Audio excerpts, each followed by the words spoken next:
La importancia de la presencia de Dios. En ese tema estábamos. Y recuerdo que el domingo pasado habíamos quedado con algunas aplicaciones importantes sobre este tema. El Salmo 16:11 nos ha servido de plataforma, y dice así el Salmo 16:11: me mostrarás la senda de la vida, en tu presencia hay plenitud de gozo, delicias a tu diestra para siempre. Un dato interesante, fíjense que al principio del texto dice, me mostrarás la senda de la vida. Quien te muestra la senda de la vida es Dios. Dios es quien te muestra la salvación. Y dice, en tu presencia hay plenitud de gozo, delicias a tu diestra para siempre. He repetido, porque me parece muy nutritiva, la frase de el pastor Piper que dice que si ese texto es cierto, pues no hay mejor lugar donde uno quisiera estar, ¿verdad? En tu presencia hay plenitud de gozo, delicias a tu diestra para siempre, pues tú quieres estar ahí, en tu presencia. Y por eso hemos hablado de la necesidad de que el cristiano esté en la presencia de Dios, se mueva en la presencia de Dios, ¿verdad?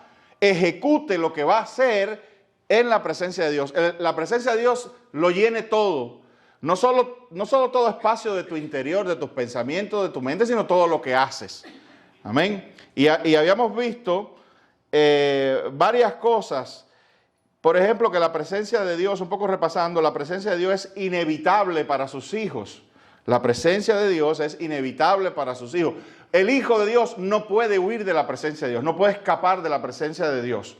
El Hijo de Dios realmente funciona adecuadamente como cristiano solo en presencia de Dios. Cuando el Hijo de Dios de alguna manera se desconecta de ese anhelo, de ese deseo interno por la presencia de Dios, es como cuando tú descuidas un jardín y empiezan a surgir las malas hierbas. Amén. Empiezan a surgir las malas hierbas y las malas lenguas también. Amén. Entonces, eso es importante. Uno no puede nunca ser negligente con la presencia de Dios. Es inevitable para nosotros. La presencia de Dios es esencial para los propósitos de Dios. Me parece que está muy obvio. Si los propósitos son de Dios, yo necesito a Dios.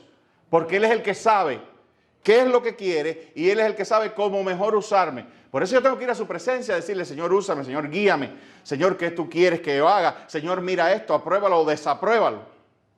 Amén. Sobre todo las cosas que quiero hacer. La presencia de Dios es necesaria para los propósitos de Dios. ¿Recuerdan esa otra frase que dije? Cuando tú edificas con la carne tienes que mantenerlo. Pero cuando edificas en el Espíritu, Dios lo sostiene. Amén. Amén. Eso es importante. Veíamos también que la presencia de Dios purifica.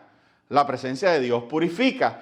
Y yo decía, otra frase, que ojalá, a ver si yo disparos así, esas frases se quedan, que es muy, muy difícil que un creyente salga de una experiencia con la presencia de Dios y diga, ay, he tenido un tremendo devocional, déjame salir a pecar. ¿Verdad? Mientras más cerca uno está de la experiencia con Dios, más lejos está uno de la experiencia con el pecado. Amén. Es difícil que una persona que ora, una persona que tiene compromiso con Dios, que busca su presencia, que se acaba de arrodillar a intercambiar con Dios, a decirle cosas lindas al Señor, a recibir cosas del Señor, a alabarle, exaltarle, a purificar su alma, salga de allí directo al pecado. Entonces, por eso es importante la presencia de Dios, porque sirve como una desmotivación al mal y una motivación al bien. Amén. Amén.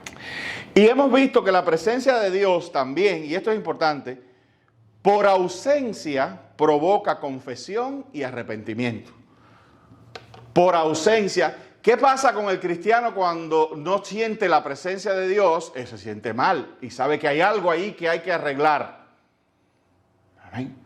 Y la única manera que hay para restaurar la presencia de Dios en uno es la confesión y el arrepentimiento. Te estoy dando así bien sencillo los tips. A veces las personas en consejería pastoral y eso nos dicen, no, pastor, es que yo ya hace tiempo no siento la presencia de Dios. casi siempre se trata de un pecado no confeso o no confesado. Amén. Y algo de lo que hay que arrepentirse. A veces nuestra propia maldad y nuestro propio egoísmo nos lleva a distanciarnos de Dios. La práctica continua de ciertos pecados, cuando ciertos pecados vuelven y se instalan con una repetición de que ya es hoy, mañana, pasado, la semana que viene, y lo mismo, pues de momento uno siente como que pierde la sensibilidad, como que si tú agarras un fuego y lo vas acercando, al principio te va quemando y te va quemando, pero si tú se sigues exponiendo al fuego, llega un momento en que te queman los nervios y ya no sientes nada. Entonces, a veces nosotros, la Biblia dice de algo parecido a cauterizar la conciencia. Yo no creo, cauterizar es eso mismo, quemar. Yo no creo que el cristiano en sí, el cristiano verdadero, padezca de una cauterización de la conciencia donde ya no sienta ni padezca. Pero yo sí creo que a veces el cristiano se puede convertir en negligente, en holgazán incluso, ¿verdad? Y permitir que ciertos pecados se vuelvan a reinstalar en su vida. Recuerden aquella frase también de que el pecado es paciente, es una bestia paciente. El pecado es una bestia paciente. Entonces por eso uno no puede estar nunca ausente de la experiencia con Dios. Amén. Amén. Bien. Entonces, básicamente, este estudio sobre la importancia de la presencia de Dios, pudiéramos decir, bueno, ¿en qué esferas, yo sé que me han entendido, pero ¿en qué esfera radica, a grandes rasgos, la importancia de la presencia de Dios? Y yo puse dos, todo lo que he hecho es desglosarla o viajar por dos senderos paralelos. El primero es que la presencia de Dios es necesaria en la quietud. Pero también el otro es que la presencia de Dios es necesaria en la acción. A veces, por alguna razón, no sé si esto es parte de la naturaleza humana, los cristianos entendemos la vida de manera binaria. Binaria es o una cosa o la otra, dos. Entonces, esto a veces es un problema con la gente que es muy cerrada, ¿no? La gente que piensa que las cosas son A o B. Y nosotros tenemos quizás a veces ese defecto de que entendemos la vida de manera binaria. O esto o lo otro. Y hay más opciones a veces, ¿no? Hay más opciones. Y aunque esto es binario, ¿no? La quietud y lo que quiero decir es que a veces nosotros nos casamos con una sola experiencia. Por ejemplo, hay un texto, yo lo acabo de leer el domingo pasado, a ver si está aquí, si es el que tengo aquí, no va a ser que... Vamos a leerlo. Es Primera de Reyes 19, del 11 al 13. Primera de Reyes 19, del 11 al 13. Dice... Él le dijo, fue Dios, no, sal fuera y ponte en el monte delante de Jehová, y he aquí Jehová que pasaba, y grande y poderoso viento que rompía los montes y quebraba las peñas, delante de Jehová, pero Jehová no estaba en el viento. Y tras el viento un terremoto, pero Jehová no estaba en el terremoto. Y tras el terremoto un fuego, pero Jehová no estaba en el fuego. Tres manifestaciones poderosas de acción, ¿verdad? Terremoto, viento y fuego. Ahí tienes tú casi todo el cancionero de coros cristianos. Fuego, terremoto, viento, ¿verdad? Si vas a una iglesia pentecostal, probablemente de eso nada más se cante. Pero dice, y claro, no estoy diciendo que Dios no esté, porque ahora va a parecer que me voy a contradecir, pero no me voy a contradecir. Otra vez, precisamente no es blanco y negro, hay matices. Sí, en esta experiencia, especialmente en esta, miren lo que sucedió. Dice, pero Jehová no estaba en el fuego, versículo 12. Dice, tras el fuego un silbo apacible y delicado. ¿Qué es eso? Quietud.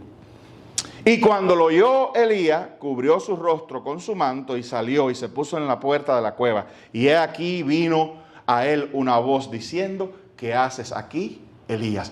Dios le habló desde la quietud y el silbo apacible. Amén. El cristiano necesita, yo creo que más que acción, porque a veces somos más de acción que de quietud. Y aquí hay una enseñanza tremenda. a que a veces la presencia de Dios no está en las experiencias espectaculares, ni dinámicas, ni de acción. Dios es un Dios de acción, pero Dios es un Dios de quietud. Amén. Dios es un Dios también de paz, de diálogo, de silbo apacible, como dice el texto. Entonces el cristiano tiene que buscar la presencia de Dios en la quietud. Y el cristiano tiene que aprender a estar quieto. ¿No dice eso el texto? Estad quietos y aprended que yo soy Jehová. Pero mire Jesús lo que dice también. Dice en Mateo 6:6. Mas tú cuando ores, entra en tu aposento y cerrada la puerta, ora a tu Padre que está en secreto. Mira la experiencia, mira. Y tú cuando ores, oye lo que está diciendo el texto. Entra a tu aposento, a la tranquilidad de tu aposento. Cierra la puerta y ora a tu Padre en el silbo apacible. Eso hay que aprenderlo. Y tristemente, esta es la aplicación, esta es la primera aplicación de hoy. Tú tienes que aprender a buscar tu cueva de Elías, tu aposento cerrado, tu rincón apacible, donde puedas estar en quietud con Dios, porque Dios está también en el silbo apacible. O sea, hay gente que no se siente espiritual si no se expone a una experiencia esa donde lo estén sacudiendo y donde sienta cosas que suben y que bajan, como la canción aquella, la bolita que me sube y que me baja. Hay gente que le encanta eso. Incluso hay gente que confunde eso con presencia de Dios y con poder. Oye, estaba la presencia de Dios, ¿por qué? Dice, no, si la gente estaba que se ponía de cabeza. La gente saltaba, brincaba. Yo no digo que Dios no es Dios, claro, que voy a hablar ahora de que Dios está en esas experiencias también. Pero me atrevería a decir que nosotros adolecemos más de las experiencias de silbo apacible, de puerta cerrada, de quietud, que de las que nos exaltan y nos emocionan y nos ponen adrenalínicos.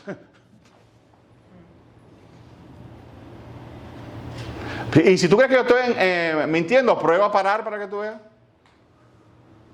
Prueba ese ritmo que tú y yo traemos, prueba a poner una pausa a eso. Una pausa espiritual, no para dormir. Porque hay gente que dice, no, sí, pastor, yo todos los días tomo una siesta. Yo pongo la pausa. Ah, qué bien, la siesta está bien. Pero la pausa de crear un espacio donde tú te salgas un poco del mundo para dedicarte a Dios, aunque sean 15 minutos. Amén. Amén. Aparta tiempo para estar con Dios, no para producir, sino para conocerle. Dice John Owen, Dios se comunica a nosotros y nosotros respondemos a Él. La quietud es el lugar donde Dios se comunica con su pueblo. Una de ellas. Entonces, mi primera aplicación hoy, y ese texto que traje ahorita, estar quieto y conocer que yo soy Dios. Eso es un llamado, una invitación de parte de Dios a estar quietos. Imagínate que ya la idea en un sentido es contraproducente en nuestra mente, porque nosotros queremos hacer cosas y las cosas no se hacen estando quietos. Bueno, pues te voy a decir algo, hay cosas espirituales que sí se logran estando quietos. Porque si Dios te dice estar quieto, estate quieto y deja que Dios obre. Porque al final quien verdaderamente logra las cosas y que ellas valgan la pena es Dios. Es Dios. Entonces esa fue la primera aplicación de todo este gran mensaje. Es la necesidad tuya, mía, de todos los creyentes de buscar esa experiencia con Dios en la quietud y de comenzar a diseñar su vida de modo tal que haya espacios de tranquilidad, de silbo apacible con el Señor, de puerta cerrada, de retiro con Dios. Amén. Amén. Hay que buscar esto. Hay que identificar lugares, hay que ponerse creativo. Mira, hermano, toda creatividad que uno despliega para agradar a Dios, Dios la bendice. Dios la bendice. Yo me acuerdo que en una oportunidad, porque uno tiene que, ya te digo, uno tiene que analizar su vida y abrir espacio. Cuando nosotros vivíamos en Houston, que yo trabajaba con una compañía que por allá hay que se llamaba O'Reilly Auto Parts, yo tenía un tiempo entre la ruta de la mañana y la ruta de la tarde, tenía un tiempo abierto, que era un tiempo para almuerzo y qué sé yo. Y yo descubrí, y yo no lo sabía, no lo conocía, pero por el trayecto, por la autopista que yo pasaba, en un área ya que se conoce como Memorial, en Houston, muy bonita, había un lugar que se llamaba el Arboretum. Y el Arboretum, ¿qué es lo que era? Bueno, pues un bosque hermoso, lleno de senderos y pequeños descansos dentro de los senderos. Era un laberinto de senderos, ¿verdad? Enorme. Y era gratis. O sea, tú lo único que tenías que hacer era ir ahí, caminar. Y te llevaba, había una parte de un sendero que te llevaba a un lago, y el lago tenía un entablado, un deck de lo más bonito, con unos bancos. Pero a la hora que yo iba, ahí casi no había nadie, nunca. Y tenía senderos más profundos, y senderos por unas colinas, y bueno, aquello era una cosa maravillosa. Ahí había un lugar como un invernadero también, y sí había adentro una especie de clubhouse donde iban y le daban clases a los muchachos de secundaria, y eso era la máxima participación de gente que había ahí, pero por lo general esos senderos estaban tranquilos. Y a mí me encantaba ir allí solo, parquear mi van y meterme en un sendero de eso, y llegar a un lugar de eso allí y quedarme a solas con el Señor. Era mi huerto, ¿verdad? Mi huerto. Cristo hizo esto. Cristo buscó lugares solitarios. En Lucas 5:16. ¿Verdad? ¿Y qué hice yo? Bueno, que yo me di cuenta, caramba, tengo un tiempo aquí en el trabajo, ¿qué voy a hacer? ¿Conversar? ¿O en los cuentecitos, en la bobería, en la cosa, con el sol? No. O en el chisme de quién se casó, no, eso no me interesa. Ese tiempo preferí estar solo con el Señor. Y a veces me metí ahí hasta con frío. Había un frío, ¿sabes los fríos que se mandan allá? Pero te digo que a veces, que ir ahí con el frío, a veces era cuando más me gustaba. En aquel bosque pelado, porque era invierno, perdido ahí en ese frío, echando humo por la boca, pero con el Señor ahí. ¿Verdad?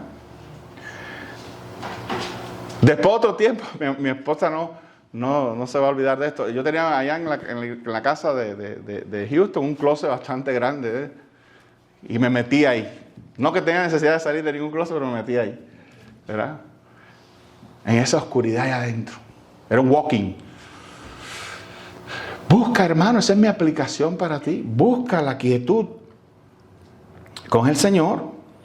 Busca la quietud con el Señor. Bien. Busca la quietud. Ahora, déjame ponerte esto, déjame entrarte ahora por el otro lugar. Las dos cosas son importantes, pero déjame buscar otro ángulo. Depende de la presencia de Dios en la acción también. Depende, esta es mi aplicación, de la presencia de Dios en la acción. Dice, la presencia de Dios no termina cuando salimos del silencio, nos acompaña en el camino. La parousia, recuérdense que presencia es la palabra griega parousia, quiere decir junto con, de ahí donde viene paralegal, paramédico, etc. Junto con alguien, con un ser. La parousia se vive en la obediencia diaria. Mira lo que dice este proverbio, Proverbios 3 del 5 al 6. Dice, fíate de Jehová de todo tu corazón. No te apoyes en tu propia prudencia. Reconócele en todos tus caminos, todo lo que haces. El camino en la Biblia es esa idea de la vida de uno diaria. Y Él enderezará tus veredas. Amén. Y Él enderezará tus veredas.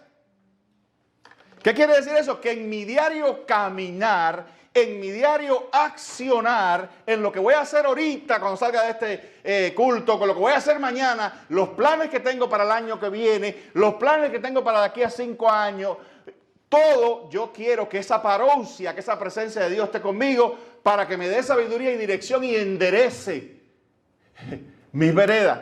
Y tú sabes lo que el texto, esto está buenísimo, tú sabes lo que el texto implica, que a veces tú necesitas que te enderecen la vereda. Pero porque somos malos, no, porque a veces no sabemos.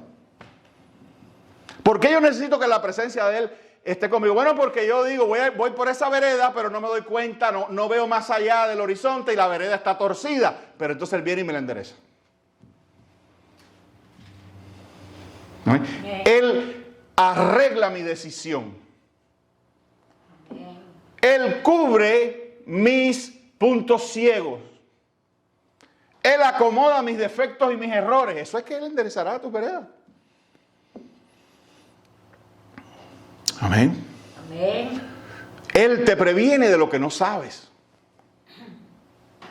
No dice un texto que Pablo lo cita. Ellos se acordaron cuando a Pablo lo muerde la serpiente y dicen, y aunque tomen veneno, ¿verdad?, os hará daño. Venenos mortales. Obviamente nadie toma un veneno porque quiere. No dice, mire, hay veneno, déjame tomarlo. Eso se refiere a cosas, eso se refiere a cierto veneno que nosotros tomamos sin saber que es veneno. Y terminan no haciendo daño. ¿Por qué? Porque lo hacemos bajo la dirección de Dios, invocando su presencia. Amén. Amén. Amén. Amén. Y a veces nosotros pensamos que hay cosas que son de mediana o de poca importancia y no hace falta meter a Dios en el asunto. No, reconócelo en todos tus caminos. En todos. En las vacaciones que tengo planeado, pastor, también, en todos. Yo pongo a Dios en mis vacaciones. Claro que sí, porque tú dices, ay, qué rico unas vacaciones. ¿Por qué vamos a poner a Dios? Eso es para divertirse. Tú no sabes la cantidad de imponderables que hay en unas vacaciones donde tú supuestamente te vas a divertir.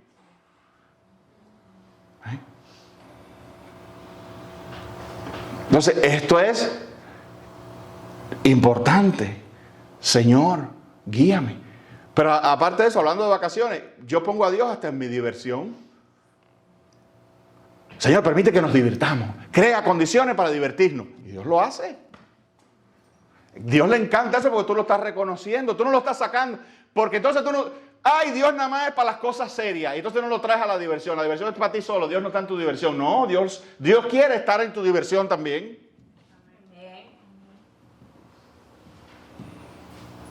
Amén, queridos hermanos. Entonces, reconócelo en la acción. Tú tienes un plan para Dios. Vas a construir, vas a edificar. De hecho, la Biblia dice que hay gente que dice, no, esto está en Apocalipsis. ¿Qué en Apocalipsis? Bueno, no sé. Dice, voy a ir a tal lugar y voy a hacer y voy a traficar y voy a negociar y qué sé yo. Y viene Dios y dice, oye, si el Señor quiere, vas a hacer esas cosas. Amén. Si Dios quiere. Entonces, reconócelo en todo. No lo saques de tu plan. No hagas nada sin presentárselo, sin orar, sin batallar con el asunto de si Dios está o no está Señor, esto será tuyo, esto vendrá de ti, tú querrás que yo haga esto.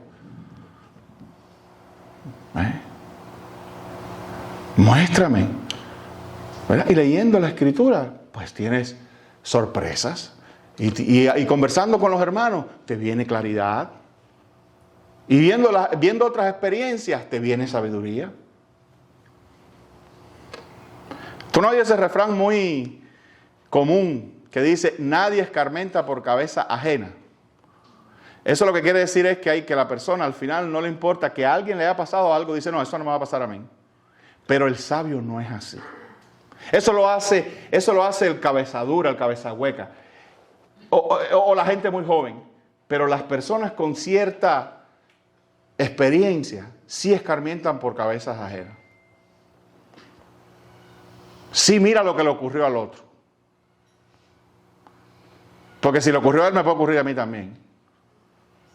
Y si yo puedo no cometer los errores que esa persona cometió, eso quiere decir que sí estoy escarmentando por cabeza ajena. La persona sabia sí aprende perdón por esta redundancia, aprende a aprender de las experiencias negativas de los demás. Y tomar notas de ello.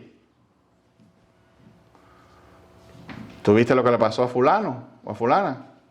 Por hacer A, B y C, pues mejor tú A, D, E y F. No, si ya le pasó a él, su experiencia queda como un testamento de sabiduría para que nosotros aprendamos. Entonces reconoce al Señor. Y a veces la manera del Señor es mostrarte es darte a conocer algo que salió mal en otro lugar, para que tú no lo hagas. Amén. Amén. Entonces depende de la presencia de Dios para la acción. Juan 15:4 dice, permaneced en mí y yo en vosotros. Amén.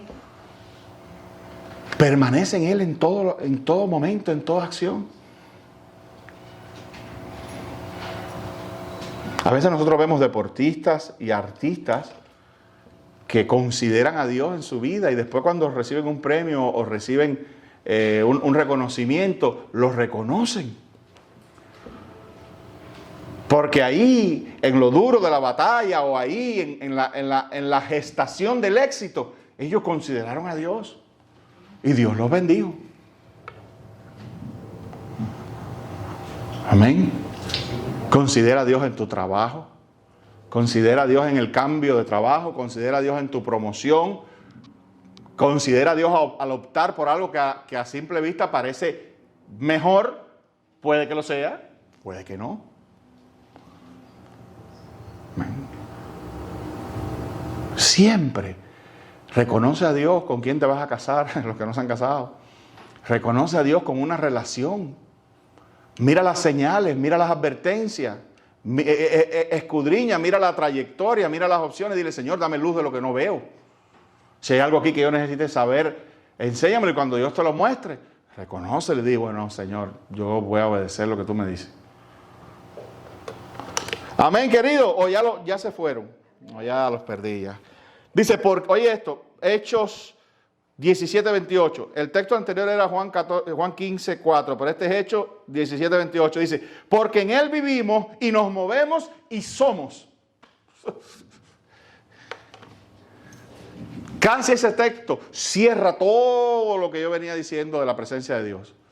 De estar en la presencia de Dios y de que la presencia de Dios es inevitable. Dice, porque en Él somos, en Él vivimos y nos movemos.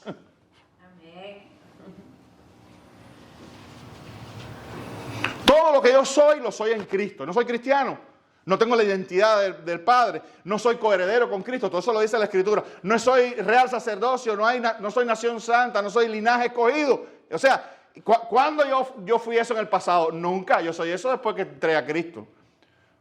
Amén. Todo lo que yo soy, mi identidad, estaba escondida, sí, desde delante de la fundación del mundo en Cristo. Pero se hizo real cuando yo creí. Cuando yo creí, yo fui investido de todas esas cosas buenas. En Él soy.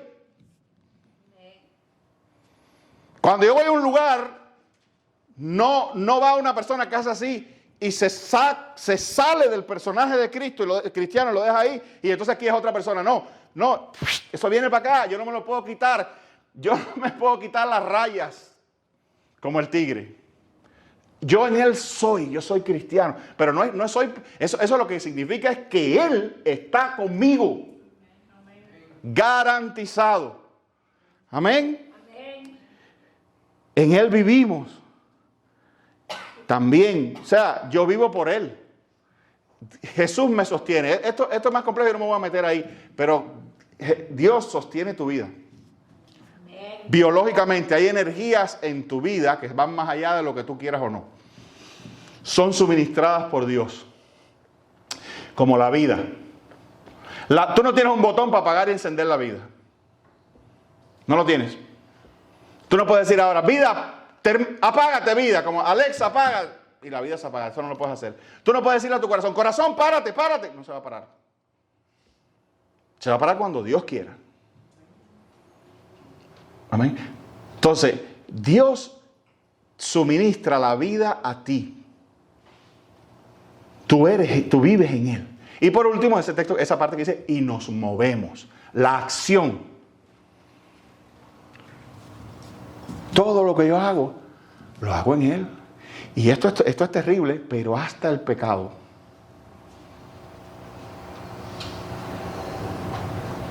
Sí, claro, Dios no hace así. Dice, ahí va a pecar, déjame salirme. No, uno lo arrastra ahí a esa experiencia. Y por eso el Espíritu Santo, dice la Biblia, que se constriñe. Y por eso el pecado en el cristiano crea una catástrofe interna. que uno no sabe, dice, pero ¿por qué yo me siento así? Si yo antes no me sentía así. Pero ahora tienes un ser santo dentro de ti. Por eso el cristiano de verdad que comienza a caer en el pecado y a enredarse en el pecado es lo más miserable que tú puedas ver. Y se va convirtiendo en un ser amargado, problemático, se va encogiendo como ser humano hasta que a veces Dios tiene que venir y salvarlo y sacarlo del mundo, porque ya no. ¿Ven? En Él nos movemos. Entonces búscalo también en la acción. Amén, queridos. La acción sin la presencia, oye esto, la acción sin la presencia de Dios es activismo vacío. Activismo vacío. Pero la acción en dependencia de Él es comunión viva. Amén. Es más o menos lo que te dije ahorita de que activismo vacío es tú con tu carne tratando de sostener algo que está way above your head. O sea, muy por encima de ti. Pero cuando tú estás en comunión con el Señor, Dios sostiene todo lo que hace tu acción. Dice John Piper, Dios es más glorificado en nosotros cuando estamos más satisfechos en Él. Estoy cerrando ya. Este es el lema fundamental del ministerio de Piper. Dios es más glorificado en nosotros cuando estamos más satisfechos en Él. ¿Qué quiere decir eso? Que la gente ve más la gloria, que nosotros glorificamos mejor a Dios cuando estamos satisfechos en Él y se ve eso.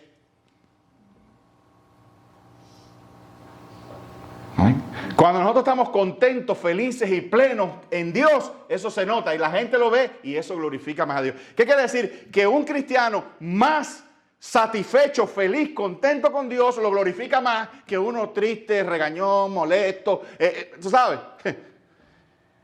La plenitud de Jesús en uno da más gloria a Él.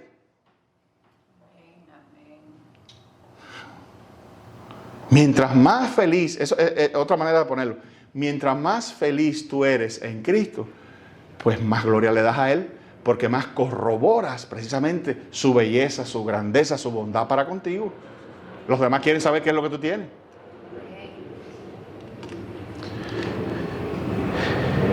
La presencia de Dios la presencia de Dios se busca en la quietud que escucha y se vive en la acción que obedece. Oye esto, la importancia de la presencia de Dios ha sido todo el tema. La presencia de Dios se busca en la quietud que escucha y se vive en la acción que obedece. Y dice Mateo 28:20, yo estoy con vosotros todos los días hasta el fin del mundo. Como afirmó un escritor cristiano muy famoso, a lo mejor tú has oído hablar de él, A.W. Tozer se llama, con Z. Escribe mucho sobre alabanza y eso. Dice, la presencia de Dios es la realidad central de la fe cristiana. La presencia de Dios es la realidad central de la fe cristiana. Y por eso, nada es más importante para el creyente que vivir consciente de la presencia de Dios. Consciente de la presencia de Dios. Yo estoy aquí, pero estoy consciente y conectado con la presencia de Dios que está en mí. Entonces, cuando una gente te quiere ilustrar sobre algo y tú dices, no, yo estoy consciente de eso. Consciente de eso es que tú lo tienes presente. Tú lo tienes presente. Hay que tener a Dios presente. Todo el tiempo. El creyente debe vivir consciente, teniendo a Dios presente en la quietud y en la acción también. Que Dios nos bendiga.